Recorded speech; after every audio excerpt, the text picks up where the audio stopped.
presentan Chilevisión Noticias.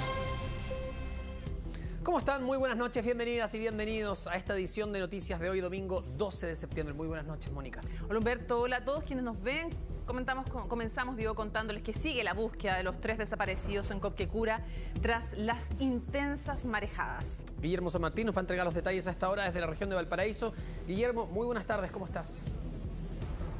Hola Humberto, Mónica, ¿cómo están? Muy buenas tardes. Partamos de inmediato mostrando lo que está ocurriendo hasta ahora acá en el sector costero de Viña del Mar, donde se mantiene esta alerta por marejadas, se va a extender hasta este martes y si bien lo que se puede apreciar es que la intensidad del oleaje hasta este momento es muy menor, sí hay un aumento de la marea, lo que es propio de esta hora, pero también se ha ido disminuyendo poco a poco lo que eran estas grandes olas que se habían observado durante la jornada del viernes, durante la jornada del sábado y también la intensidad de la rompiente, que era lo que mayor preocupación generó por momentos, especialmente en el litoral de Viña del Mar y Valparaíso. Y precisamente lo que preocupa por respecto a estas condiciones, que mientras esté la alerta de marejadas, hay que tener precauciones porque estas condiciones son muy cambiantes y precisamente esos cambios abruptos que se produjeron, por ejemplo, en las mareas, tanto en la zona centro y sur del país, fueron los que derivaron en una verdadera tragedia en la localidad de Copquecura, en la región del Ñuble, donde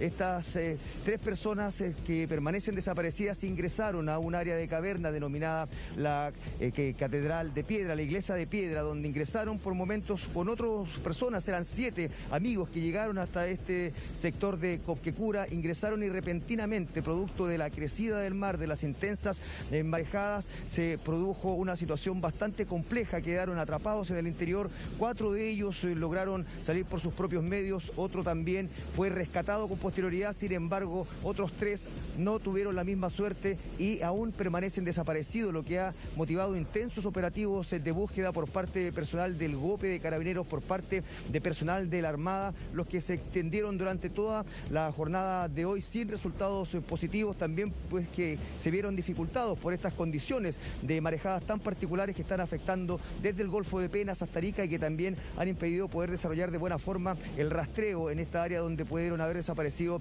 estos jóvenes. De hecho, también se está esperando apoyo aéreo, se realizaron monitoreos a través de drones durante la jornada, también se espera que esto sea reforzado dentro de las próximas horas con aviones que puedan recorrer el área de manera de poder rastreando y verificando dónde podrían estar sus cuerpos. Pasemos a revisar declaraciones respecto a lo que son los operativos de búsqueda y lo que ha ocurrido en este sector de Copquecura en palabras de representantes de la Armada que encabezan estos operativos.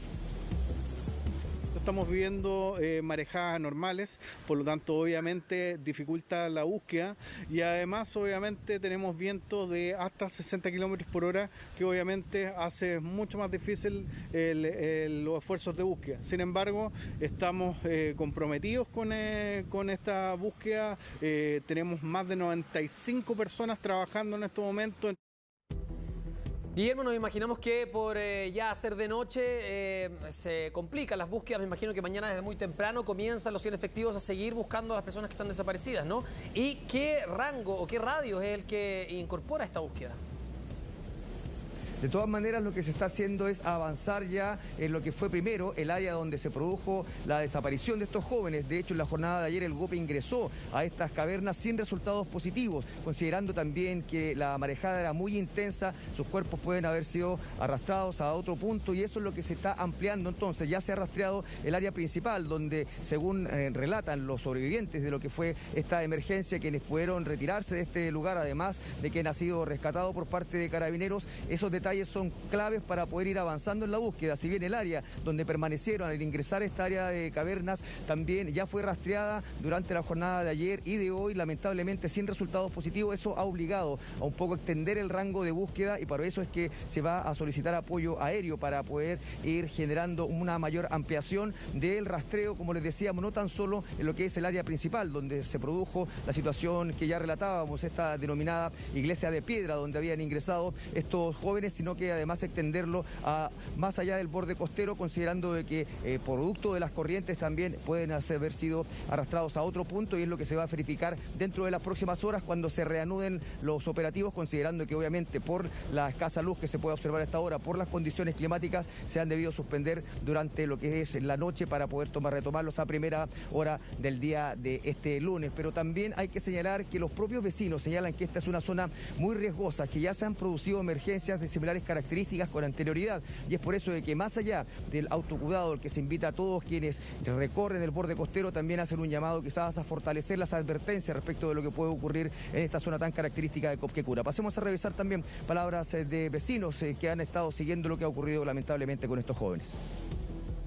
Debiera haber un letrero más grande que advierta un poco que es peligroso, que el agua atraviesa todo este roquerío y es peligroso para entrar. Hay que estar un poco más alerta y ver que el mar no esté tan furioso, porque ayer estaba demasiado furioso. Se sabe que esta es una zona media peligrosa, que han ocurrido tragedias anteriormente, así que llamar a la gente a que tenga más cuidado, sobre todo cuando las marejadas están tan fuertes. Una tragedia que enluta el día de hoy Copquecura, lamentablemente.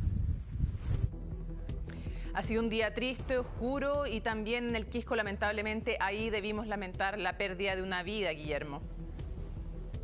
Así es, Mónica, puesto de que estas condiciones tan cambiantes de las marejadas, las corrientes, los fuertes vientos que se registraron durante las últimas horas, fueron condiciones de mucho riesgo para quienes intentaron ingresar al mar. De hecho, lo que ocurrió en el Quisco fue una situación bastante inexplicable, puesto que incluso la tarde-noche del día de ayer ingresaron estos 3 jóvenes a la playa en el sector del Quisco cuando había una intensa marejada, había mucho viento. Incluso en esa área se habla de que los vientos superaron los 90 kilómetros por hora durante el pic de lo que fue el sistema frontal que estaba acompañando estas marejadas acá en la región de Valparaíso, y estos 3 jóvenes ingresan al mar y tan solo 2 de ellos logran salir por sus propios medios. Se da la alerta para que se realicen los operativos de búsqueda en este sector, los que en la jornada de ayer tarde-noche no dieron muchos resultados. Lamentablemente ya a primera hora del día se pudo divisar el cuerpo flotando de uno de estos jóvenes, de lo que fueron los operativos que se reanudaron durante la presente jornada por parte de la Armada, precisamente para poder dar con el cuerpo de este joven. Pasemos a revisar palabras de la Capitanía de Puerto de Algarrobo respecto a esta emergencia ocurrida también acá en la región de Valparaíso. Siendo las primeras luces de la mañana, pudimos detectar un cuerpo el cual se encontraba flotando en cercanías de la rompiente, ante lo cual se dispuso que los buzos, el personal de buzos de salvataje de la Gobernación Marítima de San Antonio, con el apoyo de un salvavidas de acá del Quisco, ingresaron al mar y extrajeron el cuerpo sin vida de la persona extraviada. Revisamos las imágenes, Guillermo, y aparece que es una playa no apta para el baño. Sin embargo, la pregunta es si hay o no salvavidas en esta época del año y hoy, o en esta jornada en particular.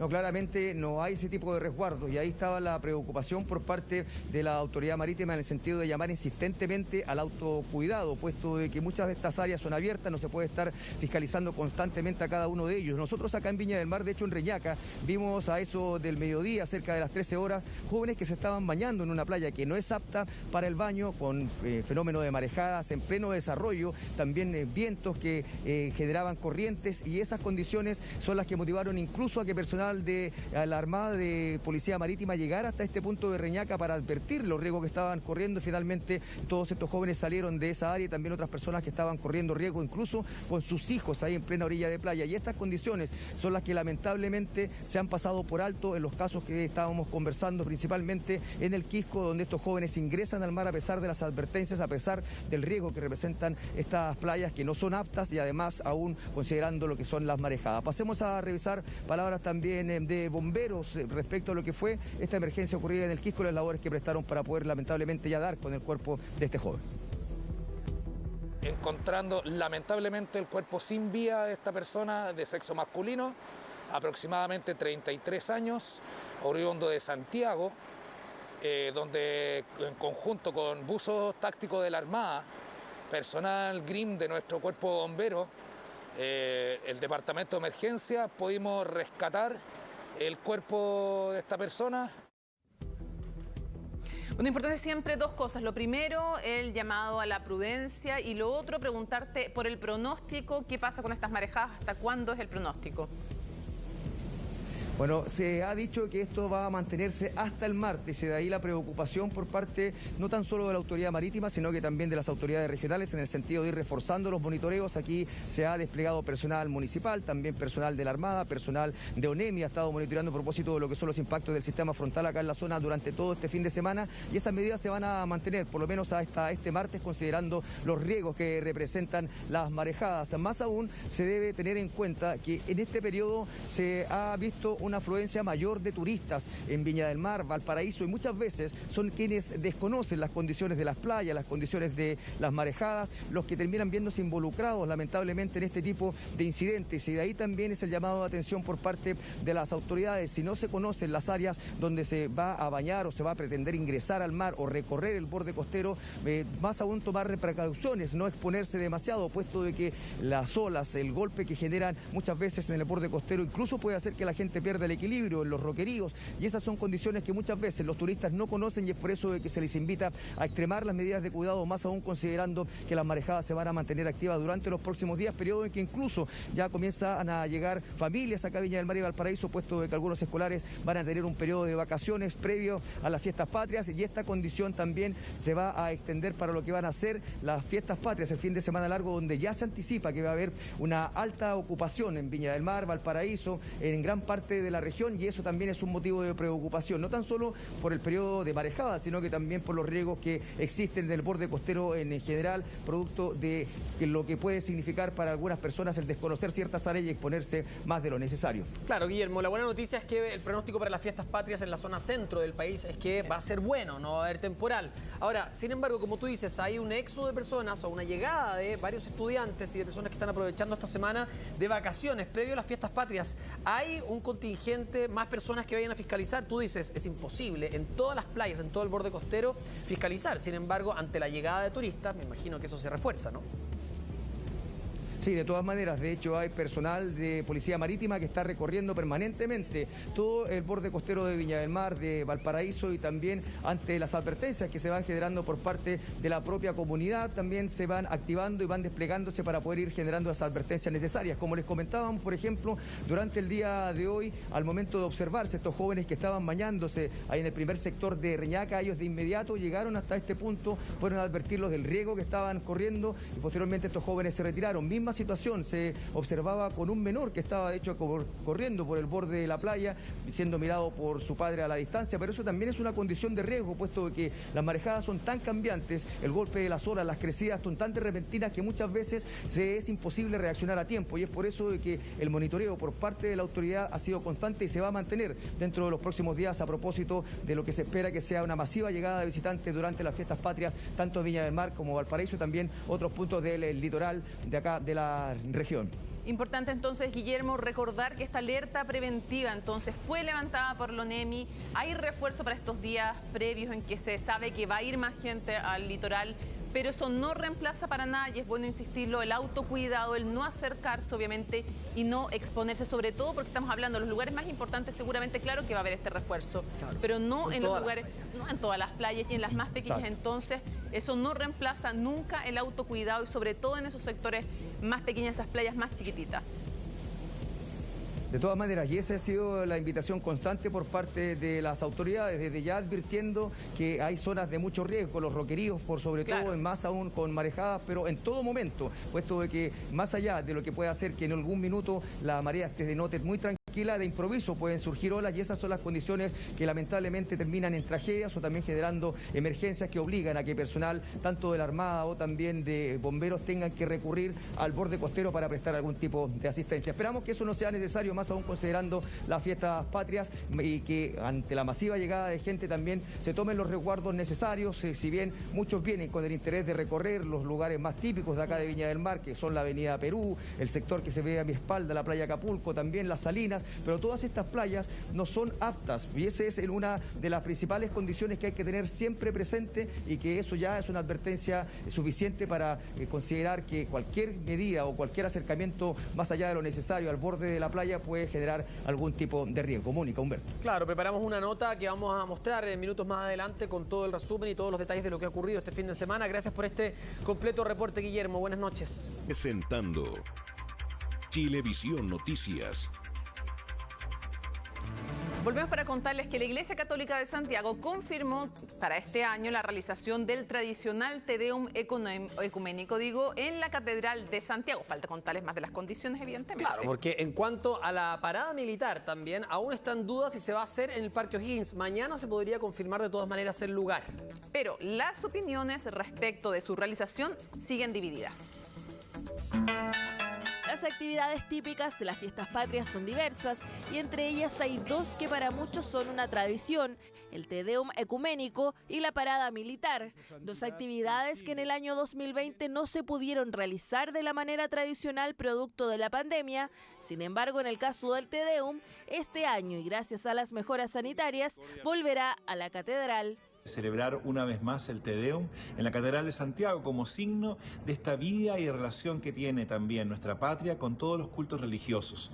Por eso Te Deum ecuménico, celebrado con todas las medidas de precaución en tiempo de pandemia. La pregunta que queda es qué pasará con la parada militar.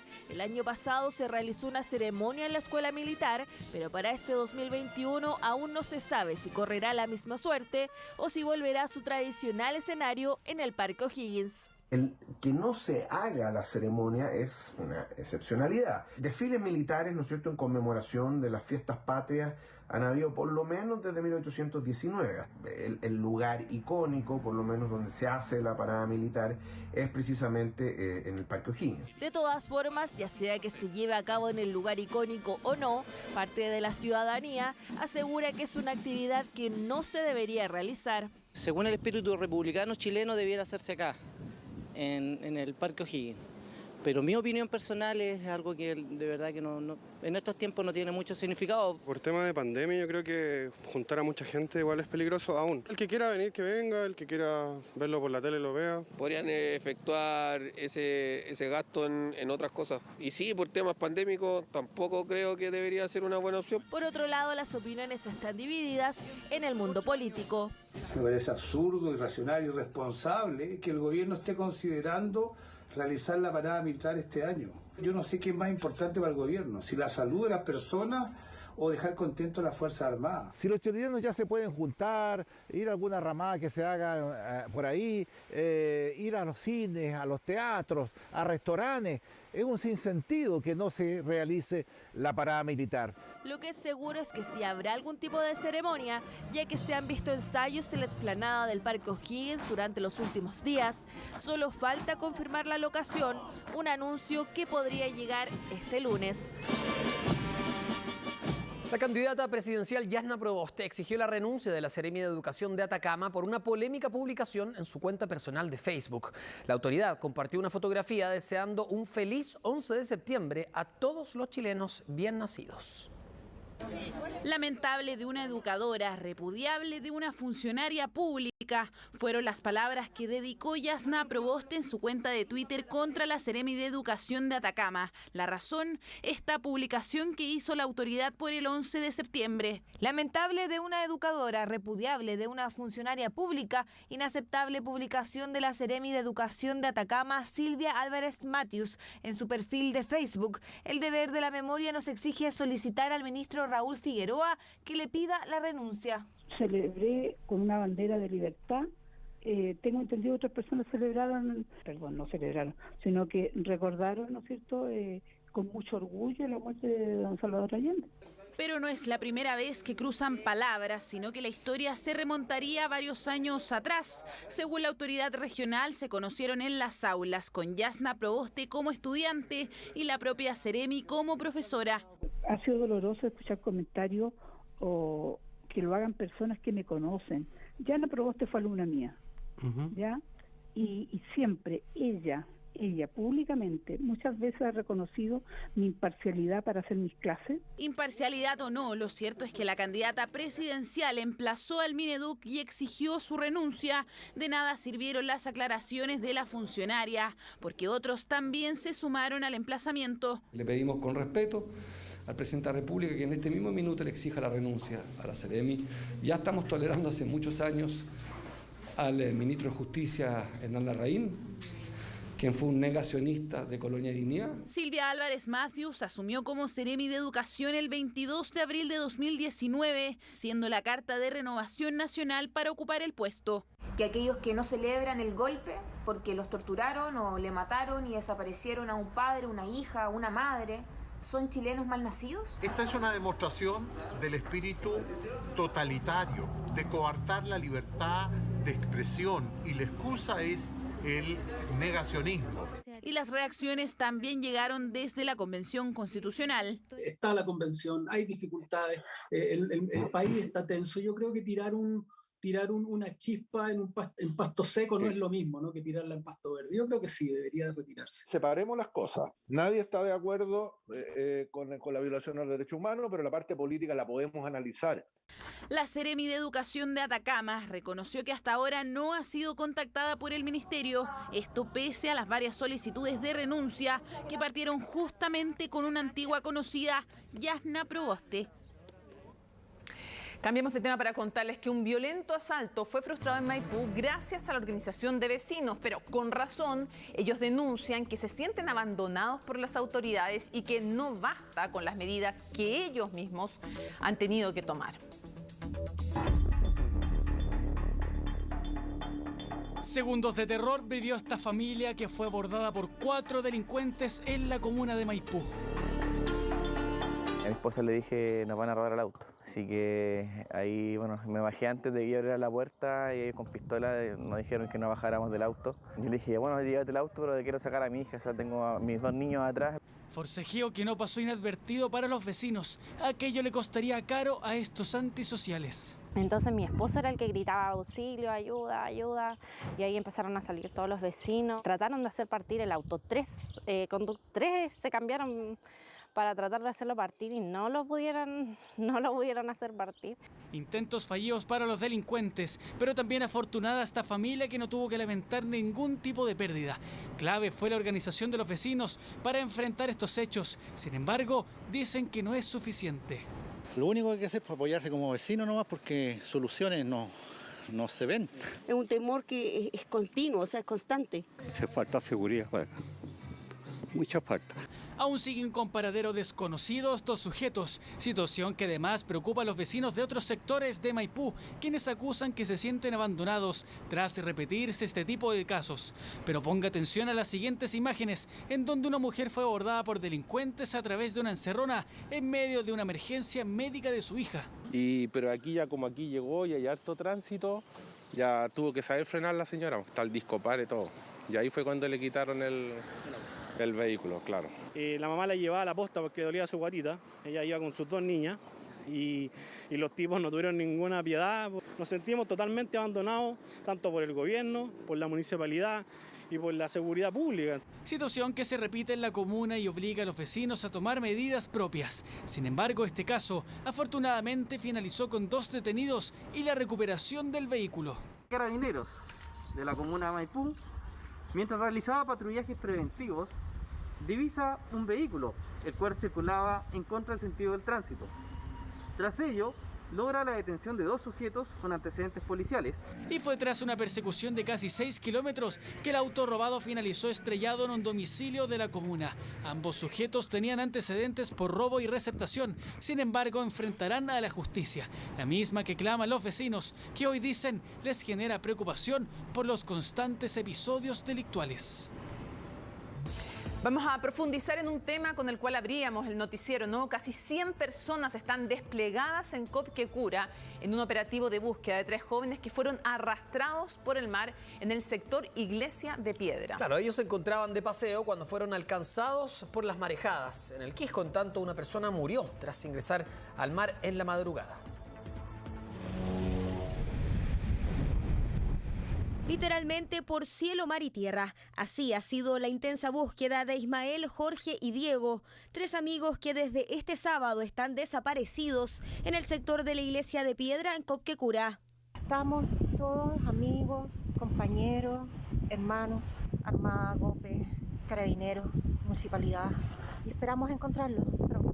En la esperanza de los familiares de los jóvenes que, desesperados, se sumaron a los operativos. Estos se encontraban en la zona en un encuentro con excompañeros del colegio.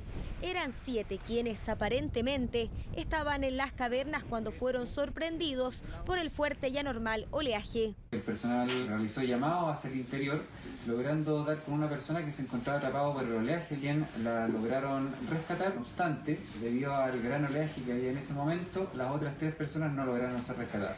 Uno fue rescatado con principio de hipotermia, pero los 3 profesionales de 30 y 37 años no. Por eso es que los trabajos de búsqueda se intensificaron. Casi 100 personas se desplegaron en el lugar, donde este domingo las condiciones climáticas no fueron las mejores. Estamos viviendo marejadas anormales, dificulta la búsqueda y además obviamente tenemos vientos de hasta 60 kilómetros por hora que obviamente hace mucho más difícil los esfuerzos de búsqueda. Es muy importante que bajo estas condiciones de todas maneras se está sobrevolando la zona. La idea es poder encontrar a estas 3 personas, se está desplegando todo lo que tenemos y todas las posibilidades y todos los efectivos y todos los recursos que tenemos en la región. Con una avioneta e imágenes de drones se intentó avanzar con el operativo, donde también participó personal del GOPE de Carabineros, de la Armada y voluntarios de bomberos y del municipio, sumado a los mismos cercanos de los desaparecidos. Era un grupo de amigos, pero fue un accidente. Estamos rezando para que el mar devuelva los cuerpos. Y es que quienes visitaban la zona reconocen que las condiciones climáticas este sábado eran complejas. Incluso había una alerta por las marejadas que buscaba que las personas no se acercaran al borde costero, algo que este grupo de amigos hizo caso omiso. Las olas inmensas que llegaban a tapar hasta la lobería. Estaba muy fuerte el viento. Después supimos que había desaparecido unas personas acá. Esta es una zona media peligrosa, que han ocurrido tragedias anteriormente, así que una tragedia que enluta el día de hoy Copquecura, lamentablemente. Una verdadera tragedia, así como la que se vivió en el Quisco. Pese a las advertencias de marejadas, en plena madrugada 3 personas ingresaron al mar. Uno de ellos, lamentablemente, no logró salir. Este muchacho vino a las 2 de la mañana. Se metió en estado de ebriedad, simplemente se acercó a la orilla, la corriente, una ola le agarró los pies y lo metió mar adentro y desapareció. Aunque se activaron todos los protocolos de rescate por tierra y mar, horas más tarde fue encontrado el cuerpo sin vida de un hombre. Tenía 33 años y era proveniente de Santiago. Siendo las primeras luces de la mañana, pudimos detectar un cuerpo el cual se encontraba flotando, lo cual se dispuso que personal de buzos de salvataje de la Gobernación Marítima de San Antonio ingresaron al mar y extrajeron el cuerpo sin vida de la persona extraviada. En el caso de Copquecura, este lunes se podría sumar una lancha y buzos en la búsqueda, situaciones que alertan sobre los riesgos que puede traer no respetar estas advertencias de marejadas, que en un fin de semana ya dejan un fallecido y 3 personas desaparecidas. Poniendo atención a lo siguiente, porque una persona con COVID-19 habría asistido al evento masivo ilegal realizado el viernes pasado en el Parque Hurtado. Se teme ahora posibles contagios colectivos y expertos hacen un llamado a los asistentes a realizarse de inmediato PCR si presentan algún síntoma del virus.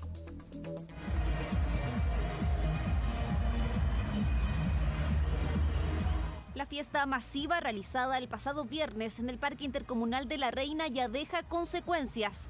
El Centro de Estudiantes de Enfermería de la Universidad Andrés Bello denunció en este comunicado que un caso positivo de COVID asistió al evento. Las autoridades temen que se produzca un brote del virus. En el espacio se reunieron más de 9.000 personas. Hay un evento en el Parque Intercomunal de La Reina, lleno de cabros jóvenes llegando, mira. Resulta grave e indignante el carrete de miles de jóvenes el viernes pasado sin respetar ninguna norma sanitaria. Como gobierno, vamos a seguir fiscalizando y aplicando medidas como la suspensión del pase de movilidad para quienes infrinjan las normas sanitarias. Según el Centro de Estudiantes de Enfermería, recibieron una denuncia de una alumna que decía que un conocido asistió al parque sin saber el resultado del examen PCR que se realizó, el que finalmente dio positivo. En el documento, la comunidad estudiantil pide que quienes asistieron a la fiesta no participen de ninguna actividad presencial en la universidad. Por norma sanitaria, contactos estrechos deben hacer cuarentena.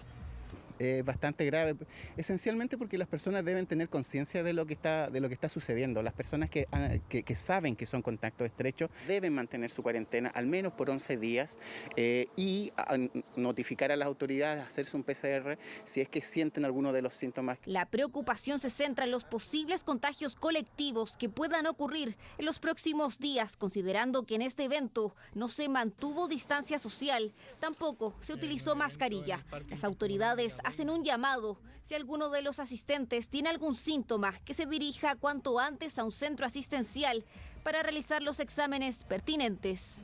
Esto no hace más que reafirmar nuestra condena a estas actividades informales que por supuesto hacen tanto daño y que puede tener consecuencias sanitarias importantes. Por eso hacemos un llamado a toda la gente a cumplir con las normas sanitarias. Conducta que preocupa porque no es la única fiesta masiva que se ha registrado en los últimos días. En Concepción detuvieron a 200 personas que participaban en un evento ilegal en un galpón. A 129 de ellas les bloquearon el pase de movilidad.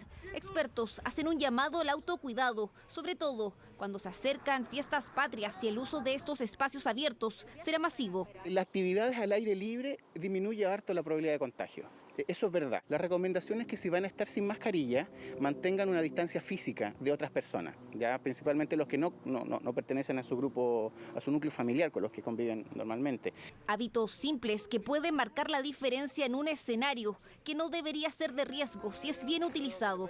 Eventos que ponen en alerta a las autoridades ante posibles contagios colectivos.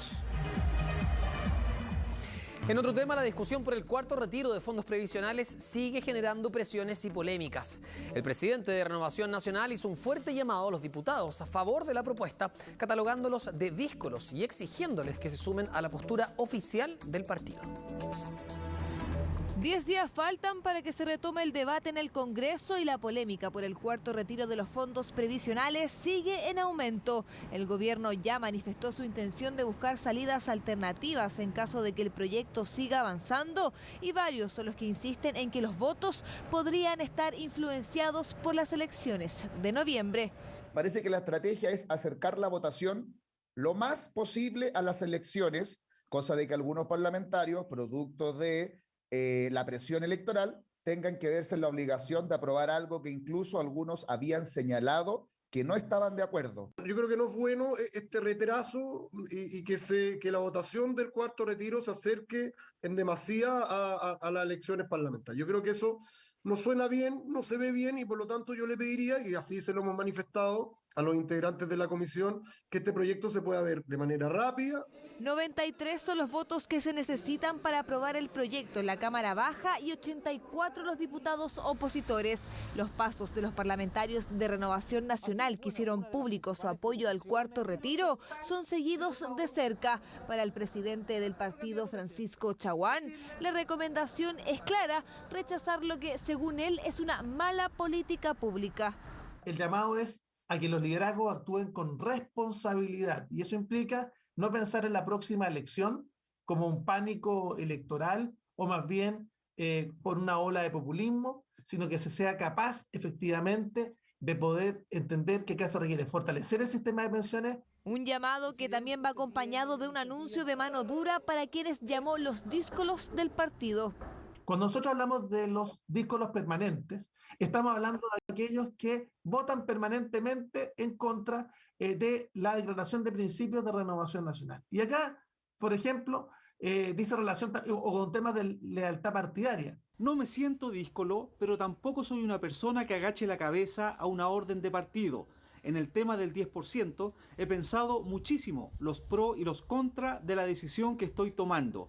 Y no será porque el presidente o el candidato presidencial me lo digan. Mi voto a favor será por la idea que tengo sobre el tema y por la ciudadanía que represento. A las categóricas palabras del senador se suma la advertencia del Consejo de Estabilidad Financiera sobre los graves efectos que podría tener un nuevo retiro en la economía nacional, el aumento de la tasa de interés, la caída en el valor de los fondos de renta fija y la depreciación de la moneda serían algunas de las consecuencias que pronostica el gobierno y el Banco Central, escenario que ya los tiene evaluando opciones en caso de aprobarse. Fíjense que les ofrecieron grandes sumas y terminaron siendo víctimas de un engaño.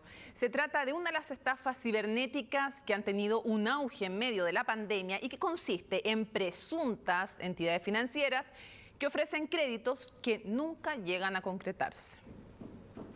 Los últimos meses han sido complicados para Luis Gallardo y su familia. La pandemia tuvo algunas consecuencias negativas, principalmente para sus bolsillos. Yo estaba prácticamente necesitado de dinero porque yo había tirado una licencia médica. No salí muy bien ese fin de mes. Porque ese mes recibió un sueldo considerablemente menor al que normalmente percibía y que le permitía costear los gastos de su casa en ese momento. Comenzó una búsqueda incesante de alguna alternativa que lo pudiera ayudar y, como muchos, recurrió a internet. Ingresé créditos online y me salió esta página primero al tiro.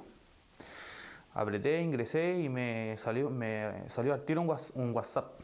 Se trataba de una supuesta entidad financiera que ofrecía créditos y subsidios. Por WhatsApp se comunicó con una persona que le solicitó algunos documentos. Gané entidad por los dos lados, tenía que estar trabajando, mis últimas 3 liquidaciones al día. La oferta era llamativa. Los plazos para pagar el crédito iban desde los 6 meses hasta los 15 años. La empresa prometía que, una vez realizado el trámite, el cliente tendría el dinero en su cuenta bancaria en menos de una hora. Pero había otro requisito. Luis tendría que pagar previamente el 10% del monto que iba a solicitar. Él me cuenta que estaba pidiendo un préstamo a unos tipos que eran de Santiago y que ya había depositado 150.000 pesos. Luis pidió 1,5 millones de pesos, pero pasaban los minutos y la comunicación con la supuesta agente ya no era tan fluida. Eso hasta que lo vuelven a contactar y le comunican que hubo un error en el procedimiento. Usted tiene que depositar 20.000 y tanto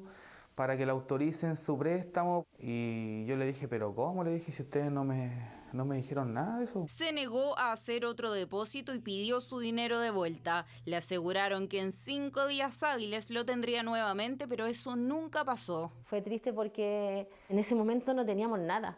Y más encima, lo poco y nada que teníamos, se fue en algo que no iba a hacer nada. O sea, regalamos esa plata, la botamos. Lamentablemente este caso no es el único. Este tipo de denuncias han sido recurrentes en los últimos meses. Desde el año 2020 tenemos varios casos de este tipo con el mismo modo de operar. Generalmente las víctimas son personas que están pasando por algún tipo de apuro económico y que por lo general no son sujetos de crédito dentro de la banca formal. Porque ya han agotado las posibilidades ofrecidas por las entidades financieras, por ejemplo en el caso de Luis, pidiendo créditos hipotecarios a su banco. Caigo en desesperación en la posibilidad de que se me entregue algún tipo de oferta, de un dinero, yo lo necesito, e incluso ahí empiezo a perder un poco esta racionalidad de entender que quizás es una estafa o una pésima alternativa. Alternativa que también tomó Mauricio hace algunos meses luego de haber perdido su trabajo.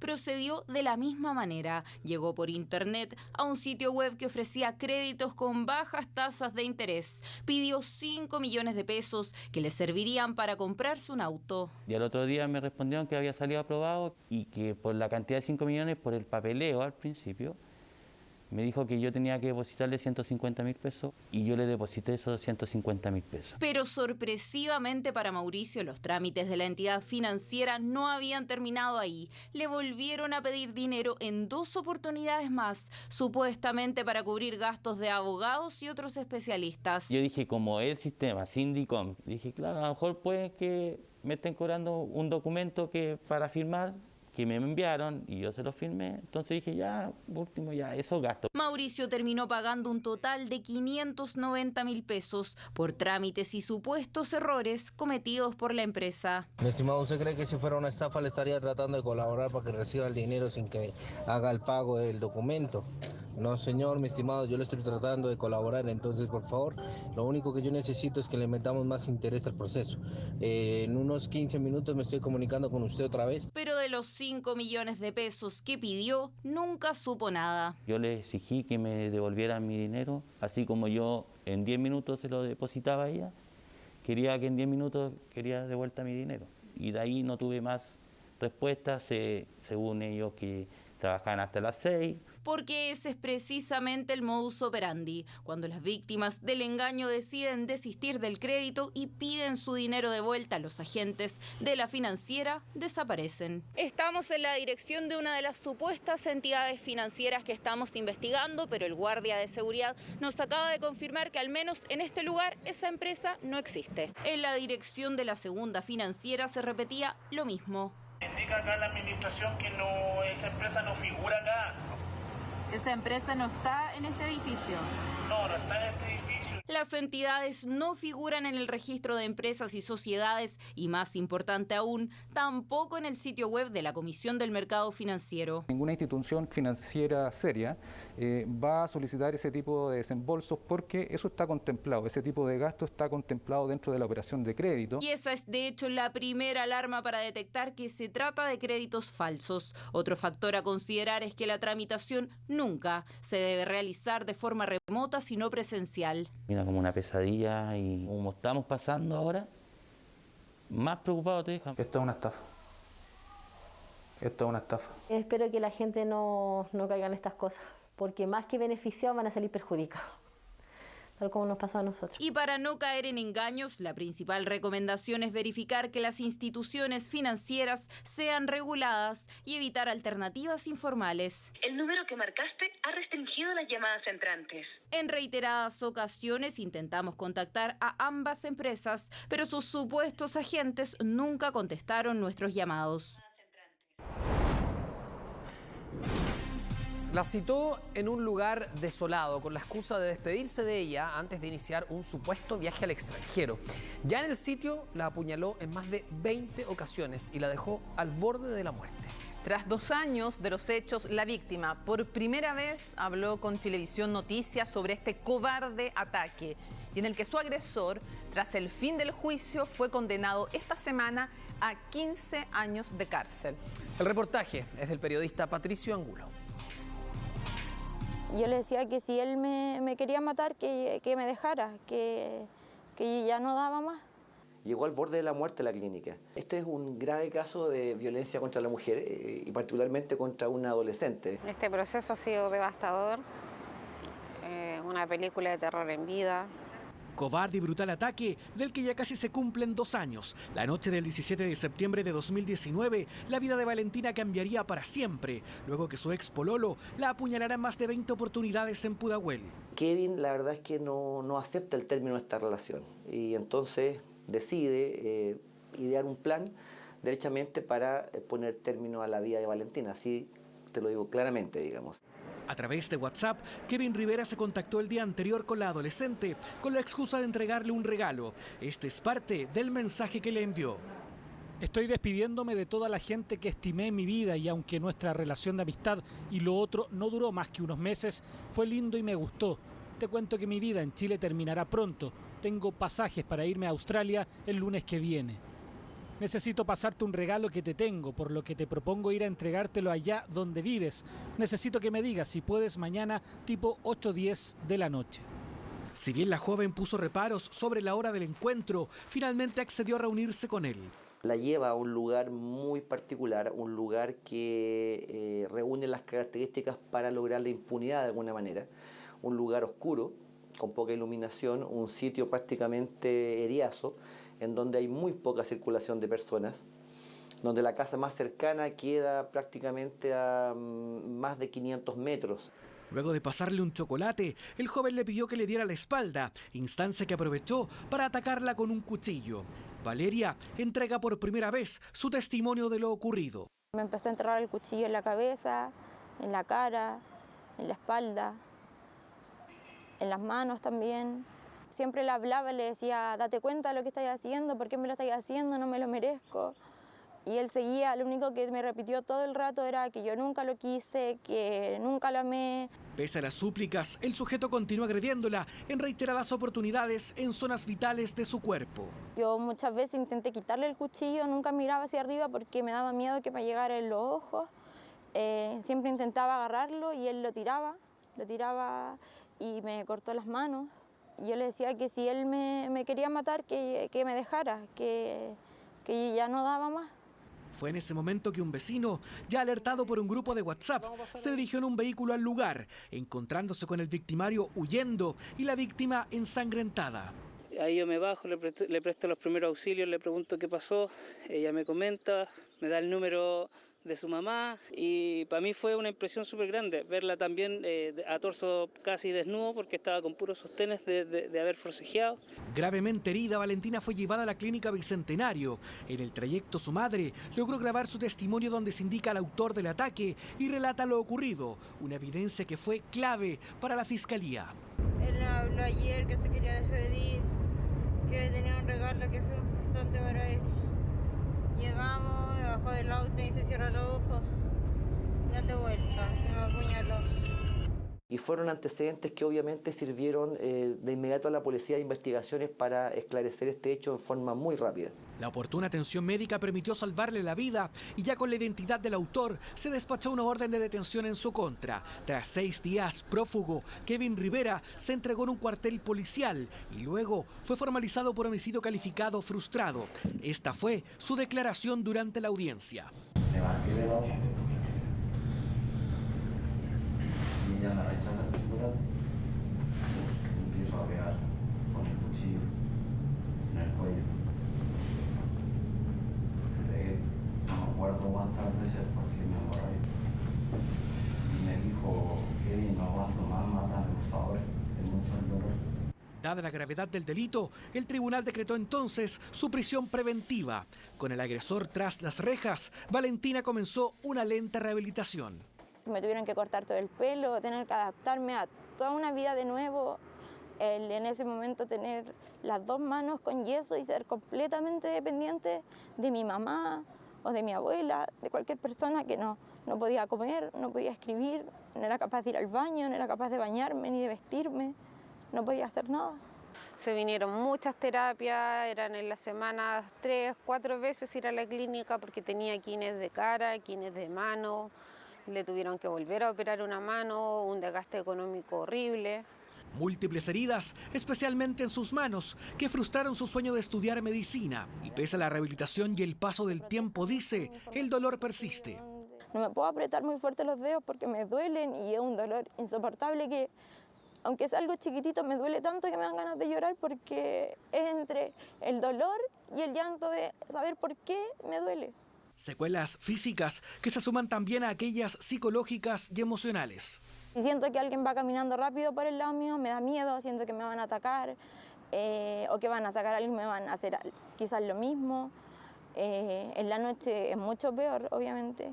Tras casi 2 años de ocurridos los hechos, el tribunal, tras un juicio oral, declaró culpable a su agresor por homicidio calificado frustrado, condenándolo a la máxima pena posible. Se condena a Kevin Juan Pablo Rivera Flores, ya individualizado, a la pena de 15 años de presidio mayor en su grado medio. Valoramos que la justicia haya tomado medidas drásticas frente a un hecho tan doloroso y contra el cual estamos luchando todos los días en nuestro país. Las juezas dieron por acreditados también la alevosía y el agravante de violencia de género. Había una relación de superioridad respecto de Valentina en cuanto a la fuerza empleada por el imputado, al lugar en que el imputado actuó, a los medios con los cuales éste actuó con un cuchillo por la espalda de Valentina. Encuentro que está súper bien, pero sí me hubiera gustado que lo mío hubiera pasado por eso, como por un femicidio. Y eso no fue posible ya que entonces aún no entraba en vigencia la denominada Ley Gabriela, promulgada en marzo de 2020 y que extiende la figura de femicidio a las relaciones sin convivencia como el pololeo. De todas formas, la Fiscalía se mostró conforme con la resolución. Sin embargo, desde el punto de vista de la pena, resultó irrelevante que hubiese sido condenado o por femicidio frustrado o por homicidio calificado frustrado. porque en definitiva logramos llegar a la misma pena. Siento que ni 20 años ni 30 van a ser suficientes para que yo pueda tener una vida tranquila. Nadie me asegura que en 5 años o en 7, por buena conducta, quizás salga y corro peligro yo. Aunque haya condena, es el castigo, pero no es una sanación, no sé si llegará esa sanación al alma de uno. Largo proceso que marca el cierre de un ciclo. Tras el fallo, Valentina y su madre visitaron al vecino que la auxilió para agradecerle su heroica ayuda, que junto a la acción de los médicos la tienen hoy con vida. Si tú no hubieras llegado, todo esto sería distinto. Yo tampoco estaría acá contando todo esto, no estaría con mi familia, mi vida hubiera terminado en ese momento. Gracias a Dios que estás viva, gracias a Dios que podemos contarlo. Como te lo dije en algún momento, yo esperaba que el día de mañana tú pudieras ser una inspiración para otras mujeres. Claro ejemplo de lucha y de sobrevivencia. Valentina estudia hoy pedagogía básica e intenta seguir adelante, pese a los impedimentos físicos provocados por un hombre que decía quererla, pero que estuvo a punto de matarla. Ojalá se dé cuenta del daño que me hizo a mí, que se hizo a él también, y que no lo vuelva a hacer. Que nadie se merece esto. Qué valentía, además, porque no es una víctima, es una sobreviviente, que es muy diferente. Y esta es la violencia de género que no queremos ver más, que comienza con una cultura que nos desvaloriza, con chistes misóginos y termina en agresiones de este tipo o en la muerte. Qué complejo, ¿eh? Recién después de 2 años se atreve a hablar. Muchas personas se demoran hasta 7 años recién en denunciar a los abusadores. Así que por lo mismo, bueno, queríamos reflejar este testimonio. Vamos a cambiar de tema completamente. En una diligencia reservada, la Brigada Anticorrupción de la Policía de Investigaciones incautó nuevamente diversos elementos en la municipalidad de Vitacura. Esta vez por una nueva línea de investigación que apunta ahora a la Dirección de Sustentabilidad por pagos de servicios que no habrían existido y contratos abultados. La corrupción debe enfrentarse decididamente y en esta nueva arista investigativa se debe llegar hasta las últimas consecuencias. Nuevamente la Municipalidad de Vitacura está en la mira del Ministerio Público. Esta vez se suma una nueva arista en las múltiples investigaciones por presunta malversación de fondos públicos y que ahora apunta a pagos por servicios inexistentes y contratos abultados en una de las direcciones del municipio. La Dirección de Sustentabilidad e Innovación, que justamente esta semana comenzó a buscar nuevos profesionales, está en el foco de la investigación de la Fiscalía Metropolitana Centro Norte.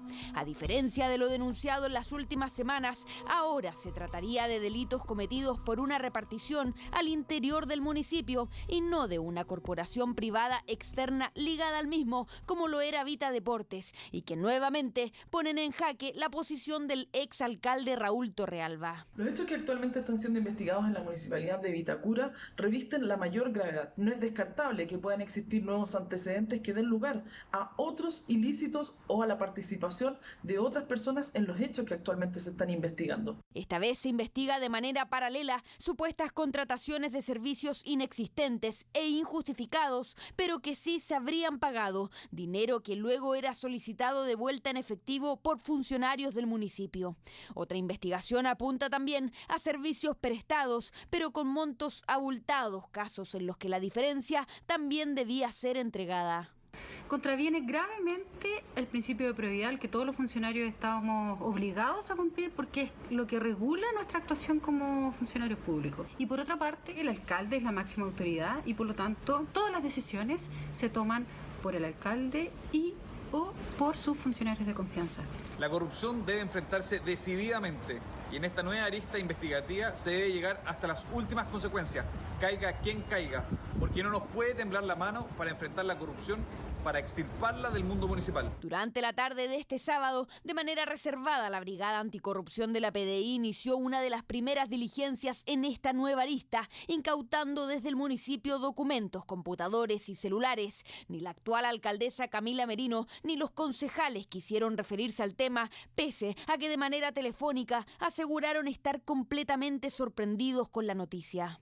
Es importante además considerar que la celeridad en estos casos va a asegurar que puedan recabarse rápidamente y antes de ser destruidos u ocultados ciertos antecedentes que pueden obrar en personas o en el municipio para que puedan entregarlos y de esa manera asegurar una investigación adecuada. Serán estas indagatorias en complemento a las realizadas con anterioridad las que la Fiscalía espera puedan dar luces de cómo se habría obrado para cometer estos supuestos fraudes que tienen a la administración de uno de los municipios con más recursos del país en el ojo del huracán. Preocupación existe entre los dueños de mascotas por el aumento de robos de perros de raza, sustracción que sería para venderlos en el mercado informal o, lo que es peor, reproducirlos sin control y comercializar sus crías. ¿Cuáles son los perros más robados? ¿Cómo prevenir estos delitos o aumentar las posibilidades de encontrar a su mascota en caso de ser víctimas? Lo vamos a revisar en el reportaje de Efraín Leiva.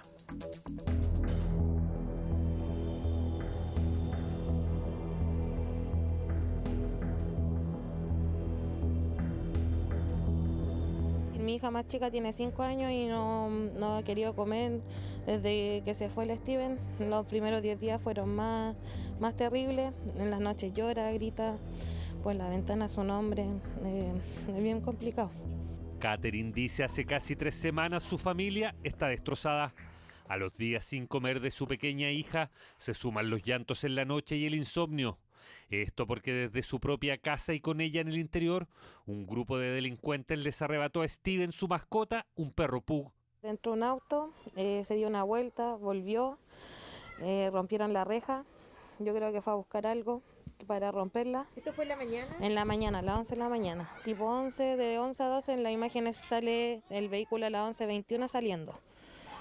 Y me lo arrebataron de mi casa. Según esta mujer, este vehículo sería el utilizado para llevarse a su mascota.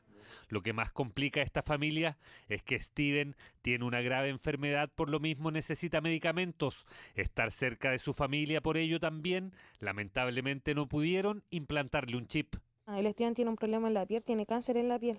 No tiene chip por lo mismo, porque los veterinarios no me dejaron ponerle porque era la piel muy delicada de él. Por eso incluso tiene unos pelones, tiene la cabecita, le están saliendo pelo con su tratamiento. Y el caso de Steven podría ser un hecho aislado, un robo más, pero no es así. En el último tiempo se han multiplicado estos delitos, robos de perros de raza, en los cuales la Policía de Investigaciones ya estableció los 2 métodos más utilizados por delincuentes para cometer estos delitos. Hay veces en que los sujetos imponen fuerza, intimidación, violencia, con el fin de sustraer a la mascota, o más bien hay situaciones en que los sujetos aprovechan la oportunidad de que los mismos dueños mantienen a las mascotas en el antejardín de los domicilios. El problema además son las razones para las cuales estas mascotas son robadas.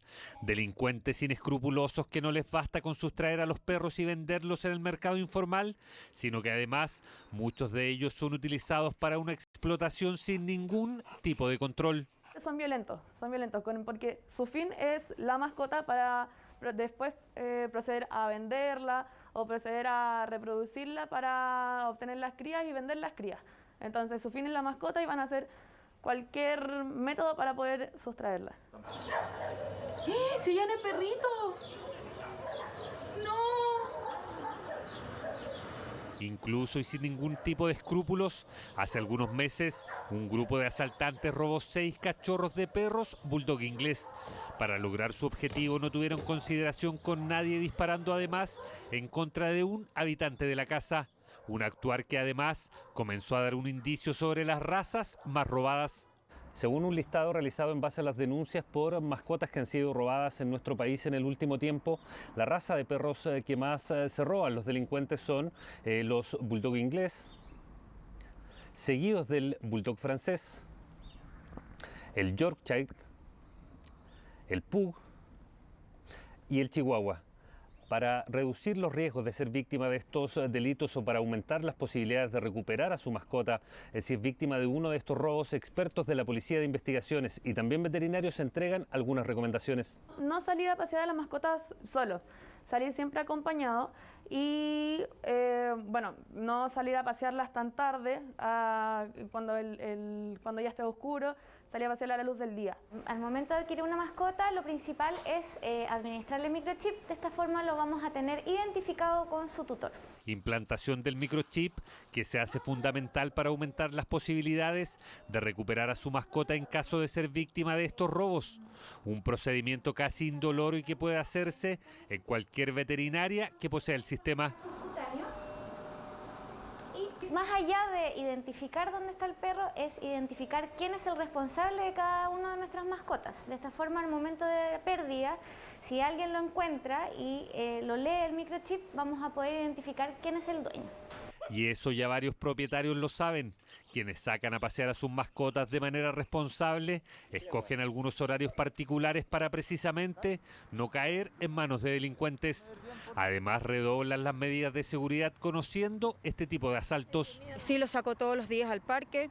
Tengo mucho cuidado de no perderlos de vista. No los saco tan de noche por el tema de que son muy pequeños. Tampoco los dejo sueltos en la noche si los llego a sacar. Siempre intento sacarlo a pasear en horarios de sol, eso sale a las 9 de la mañana para que haga sus necesidades en la mañana y también a las 4 o 5 de la tarde para poder cerrar el día. Como precaución no lo saco de noche. Tiene su chip que se lo pusieron gratis acá por la municipalidad.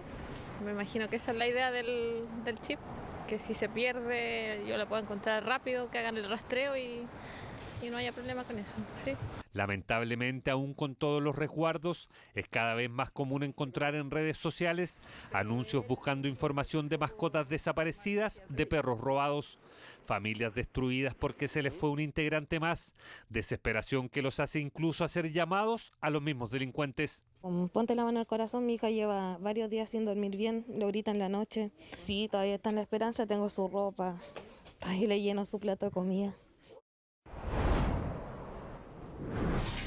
Una madre luchó 14 años por su hija que prácticamente estuvo la mitad de su vida internada. Dice que la pequeña, que nació con síndrome de Down y una cardiopatía, sufrió negligencias que logró superar.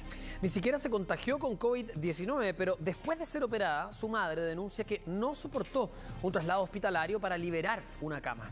La lucha por sobrevivir de la pequeña Erika en el reportaje de Alejandro Vega.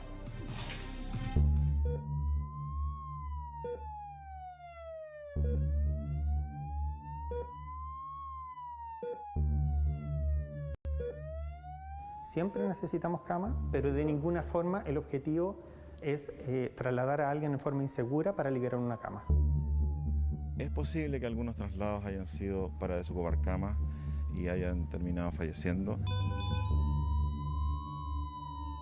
La paciente trasladada desde Santiago a Chillán el pasado 11 de agosto es Erika Castro García, una niña que durante 14 años debió lidiar con la muerte.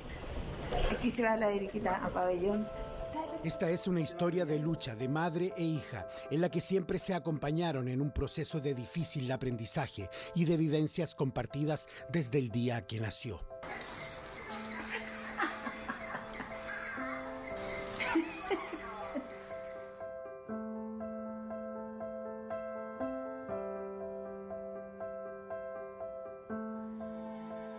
Yo le pedí a Dios que me enviara un bebé, y Dios me envió un bebé, una niñita con síndrome de Down.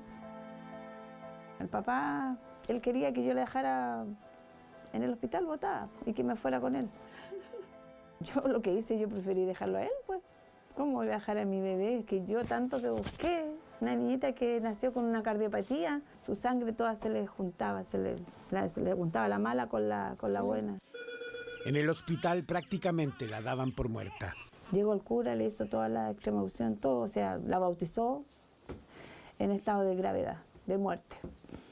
La Erika pasó eso. Lo superó. Sí, lo superó.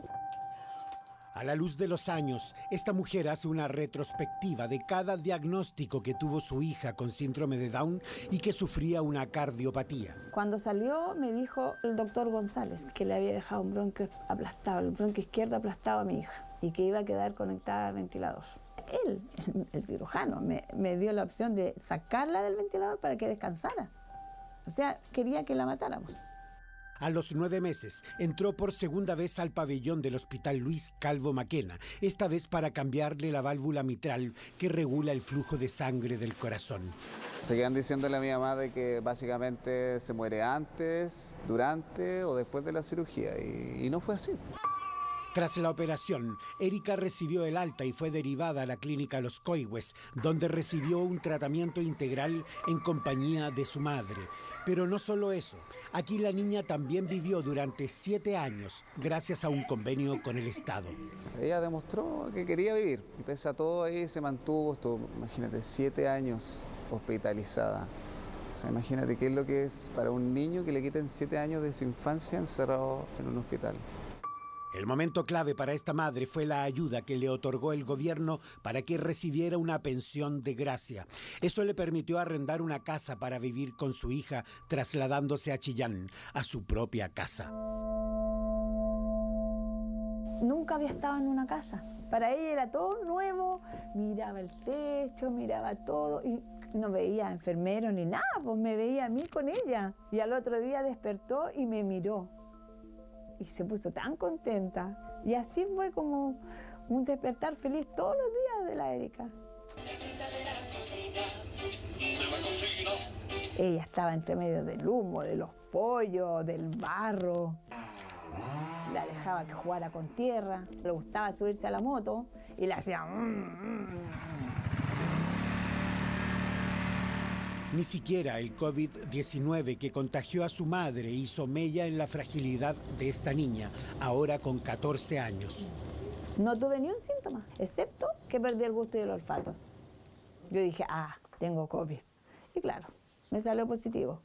Pero yo hoy día, cuando yo me sentí mal, yo me cuidé. Cuidé a la Erika, me puse mascarilla, me lavé las manos, usaba guantes, todo. ¿Y ella se contagió? No, ella no se contagió porque yo me preocupé de que ella no se contagiara. Claro, ríete nomás, loca. El 11 de julio marcaría un punto de inflexión en la salud de Erika. Su crecimiento la obligaría a cambiar de prótesis, reemplazando la válvula de su corazón. Yo voy a acompañarla hasta ahí. Ya.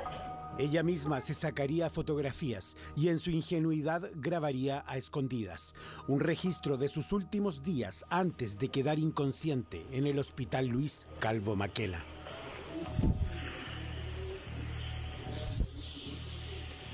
Aquí se va la Eriquita a pabellón.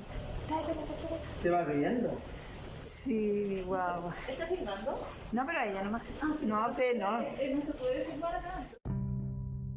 En apenas un mes y tras la operación, Erika contrajo una bacteria intrahospitalaria, sufrió 2 hemotórax y le implantaron un marcapasos. La decisión del recinto fue trasladarla al hospital de Chillán vía terrestre y sin su madre, según denuncia, para liberar una cama. ¿La niña estaba consciente después de estas intervenciones cuando se decide trasladarla?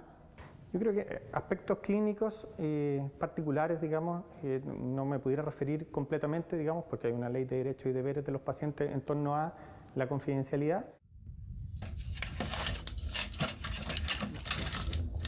Cuando ya la iban a trasladar y yo la vi y vi muy mal a mi hija, muy mal, muy mal. Estaba roja, de aquí hasta los pies, roja, hinchada, inconsciente, o sea, mi hija no tenía vida. Estaba muy mal y de hecho ellos llamaron al hospital de acá diciendo que mi hija se venía sentando, que se venía sacando todo.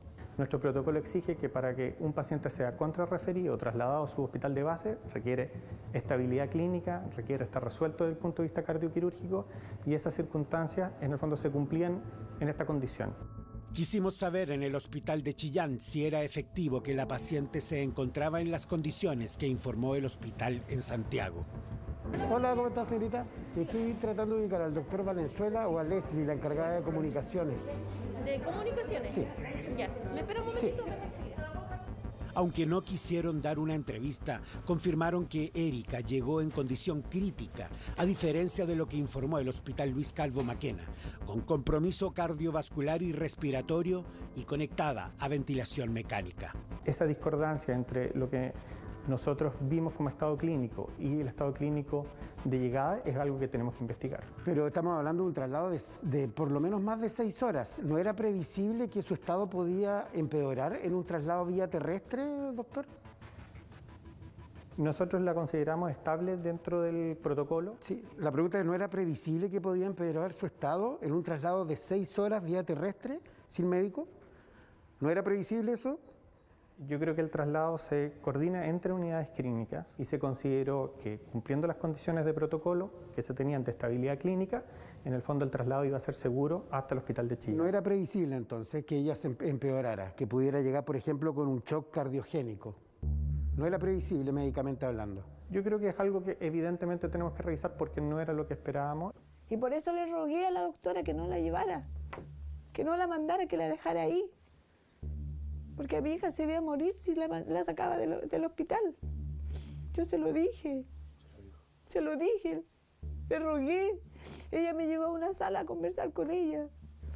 Y yo le dije que mi hija no estaba bien, que por qué no la dejaba. Y no. ¿Qué razones grimieron? La cama, que necesitaba la cama. Pero yo le dije, ya, si yo lo entiendo, pero sáquela a intermedio. No tenemos personal. Cuando yo veía el personal ahí. La ley 21.168 establece prioridades y atenciones especiales para las personas mayores de 60 años, las personas en condición de discapacidad. Por lo tanto, también se vulneró esta ley. Aquí se vulneraron varios derechos de las personas y de los niños y tiene que hacer una revisión de todos los traslados que se han hecho durante la pandemia y eso es lo que vamos a pedir en la Comisión de Salud. ¡Cumpleaños, Eriquita! El caso de Erika será presentado ante la Comisión de Salud de la Cámara Baja para que sea investigado, al igual que otras denuncias de presuntos traslados injustificados de pacientes, como habría ocurrido con esta niña que agonizó durante 20 días antes de morir el 1 de septiembre.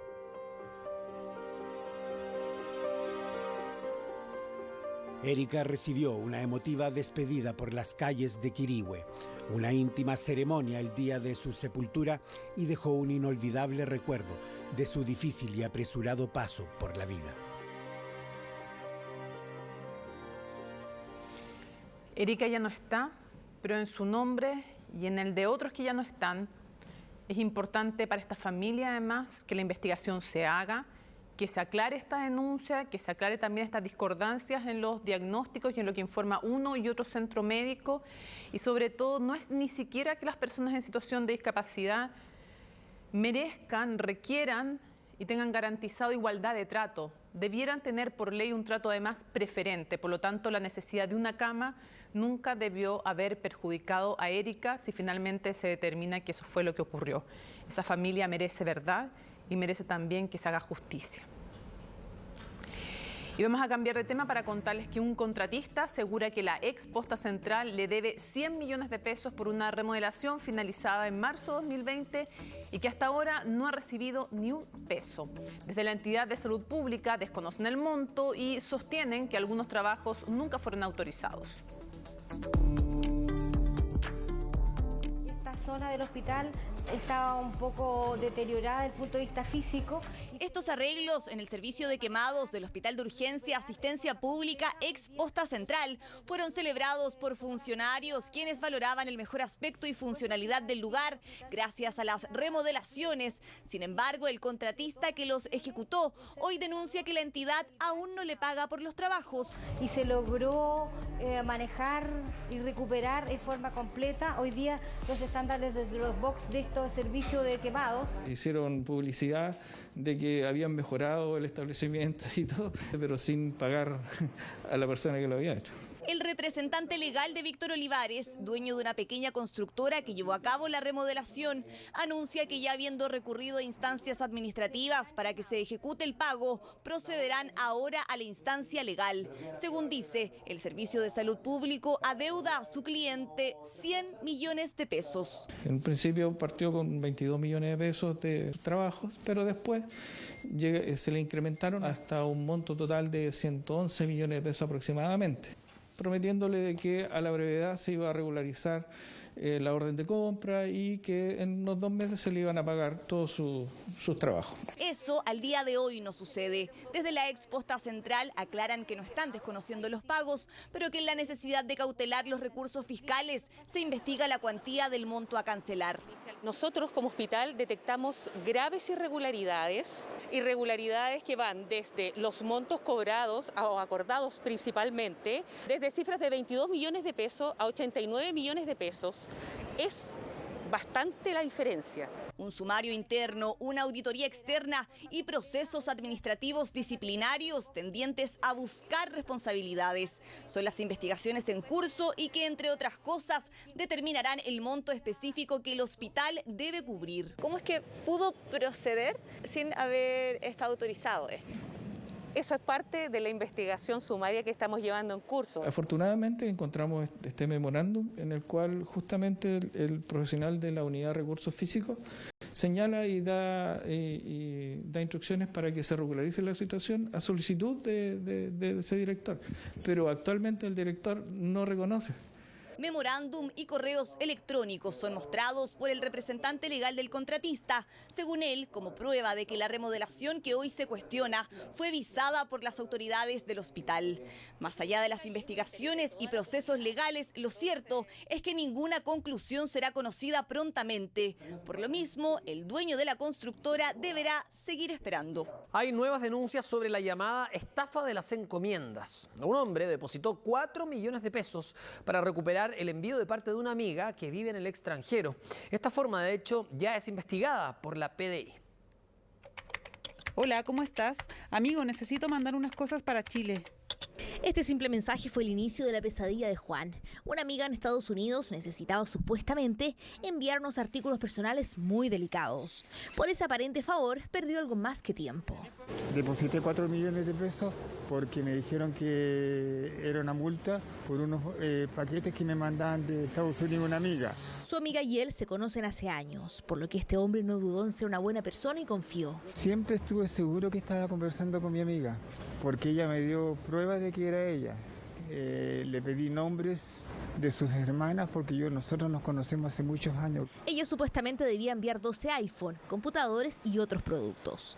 Al otro día lo llama un supuesto funcionario de la empresa de encomiendas DHL que le dice que el envío supera los $45.000, lo que tenía una multa cercana a los 4 millones de pesos que Juan depositó en una cuenta personal.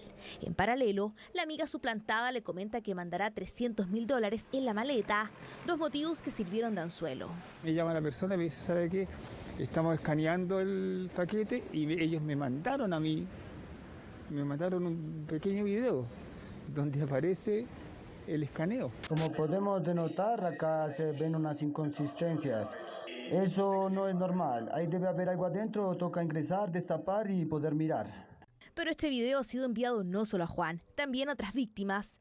En marzo pasado le mostramos un reportaje en que delincuentes contactan a personas y se hacen pasar por familiares o amigos que viven fuera de Chile para pedirles recibir un paquete. Quería confirmar si le llegó la información del número de cuenta por enviar correos. Todo pasa por Facebook. Los delincuentes replican un chat de la misma persona, luego mandan este tipo de videos, el mismo a todas las víctimas. En él se especifica que hay dinero en el extranjero, joyas y objetos de valor. En la empresa de encomiendas DHL niegan cualquier vínculo con estas estafas y entregan consejos para tener en cuenta. En DHL Express nunca trabajaremos con terceros para realizar nuestras gestiones de cobranzas.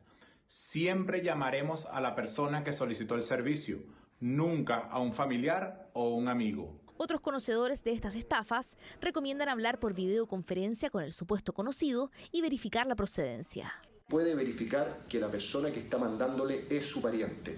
Y lo segundo es que jamás entregue dinero a los delincuentes cuando usted sea víctima. Nos contactamos con otra víctima, pero señaló que a meses de su engaño, la fiscalía detuvo a 2 personas, pero nunca recuperó su dinero.